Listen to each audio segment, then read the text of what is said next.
দর্শক সময়ের কণ্ঠস্বর আপনাদের সকলকে স্বাগত জানাচ্ছি। আমি মুক্তাসিম শিকদার রাজীব।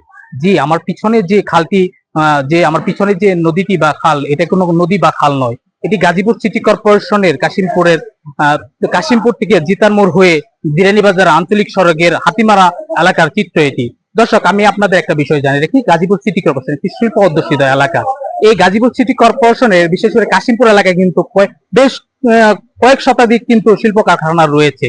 এই শিল্প কারখানার কিন্তু হাজারো শ্রমিক, বিশেষ করে যে এই কারখানার যে পণ্য পরিবহনের জন্য কিন্তু বেশ কিছু যে এখান থেকে কিন্তু হাজারো মেল কারখানা কিন্তু পণ্য পরিবহনের জন্য যানবাহন চলাচল করে।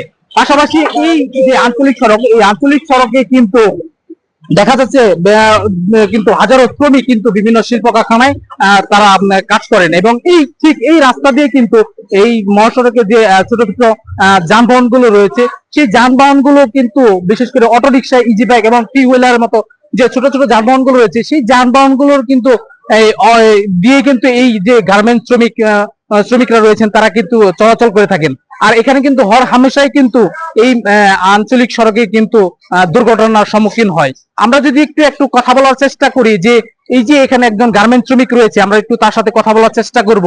আসলে এই যে আপনারা এই যে রাস্তা দিয়ে চলাচল করছেন, তো আসলে আপনারা কি কি সমস্যার সম্মুখীন হচ্ছেন? অ্যাকচুয়ালি আমরা প্রতিদিন সকাল 8টায় ডিউটিতে আসি, আসার পথে গাড়ি পাওয়া যায় না এবং রাস্তার ভাঙ্গা, সে কারণে গাড়ি উল্টে যায়, মানুষের হাত পা ভাঙ্গে যায় এবং সম্পূর্ণ গাড়ি ভাড়া বেশি এবং গাড়ি সম্পূর্ণ আসা তারা চায় না। যাতায়াত সমস্যা হচ্ছে, ঠিক মতো আমরা ডিউটি করতে পারতেছি না, আমরা সঠিক সময়ে ডিউটি আসতে পারতেছি না, মানে সবাই বিপদে আছে। এই রাস্তা আসা যাওয়াতে সমস্যা হচ্ছে সবার। এই বিষয়ে আরেকজন যে দোকানি রয়েছেন এই সড়কের পাশেই, আমরা তার সাথে একটু কথা বলার চেষ্টা করব। যে আপনি তো এখানে দীর্ঘদিন যাবত দোকান করছেন, তো আসলে এই যে ভাঙার জন্য আপনারা কি কি সমস্যার সম্মুখীন হন? আমরা মনে করেন যে এখান থেকে আড়ত থেকে কাঁচা তরকারি আনতে পারি না, অনেক জায়গাতে ঘুরে আসতে হয়। আর এদিক দিয়ে আসলে মনে করেন যে গাড়িটা উল্টে পড়ে যায়, মানুষ চলাচল করতে পারে না। জায়গায় জায়গায় মনে করেন যে একটু গর্ত আছে, ওই গর্তের কারণে গাড়িগুলা উল্টে যায়। আর এই আগে মনে করেন অনেক আগে থেকে এই রাস্তা এরকম। এখন শুনতেছি যে আমাদের গাজীপুর জেলার নতুন প্রশাসক বানাইছে, সেই রাস্তার কাজ সম্বন্ধে সরকারের কাছে তুলে ধরবো। তো আপনাদের এলাকায় তো যে এই যে পাশে যে রয়েছে, যে ড্রেনেজ ব্যবস্থা রয়েছে, এই ড্রেনেজ ব্যবস্থাটা কি আসলে সচল আছে কিনা? এই ড্রেনটা কিছুদিন আগে ওই যে পরিষ্কার করে থুয়ে গেছে, কিন্তু তারপরেও পানিটা মানে স্পিড ভাবে যাইতেছে না, এই ড্রেনের পানিটাও এই রাস্তায় বের হইতেছে। আচ্ছা, তো যেমনটি জানাচ্ছিলেন যে আমাদের একজন যে দোকানি, তিনি আমাদেরকে যেমনটা জানাচ্ছিলেন যে আসলে এই যে অল্প বৃষ্টি হলেই কিন্তু যে কাশিমপুরের যে হাতিমারা এলাকায় আঞ্চলিক সড়কে যে একটু পানিবন্দী হয়ে যায়, তো এর কারণে কিন্তু মানুষ অনেক দুর্ঘটনার সম্মুখীন হচ্ছেন, পাশাপাশি কিন্তু জনদুর্ভোগে রূপান্তরিত হয়েছে।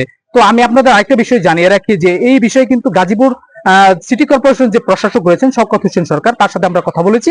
তিনি আমাদেরকে যেমনটি জানিয়েছেন যে তার সরকারি ভাবে যে 180 দিনের খাল খননের যে কর্মসূচি রয়েছে, সেই কর্মসূচি অতি দ্রুত 180 দিন অতিবাহিত হওয়ার পরেই কিন্তু বিশেষ করে কাশিমপুর এলাকায় যে আঞ্চলিক সড়কগুলো বেহাল দশা এবং খানাখড়দে ভরা রয়েছে, সেই সড়ক কিন্তু পুনঃসংস্কারের জন্য তিনি কাজ করবেন বলে আমাদেরকে এই বিষয়টি জানিয়েছেন।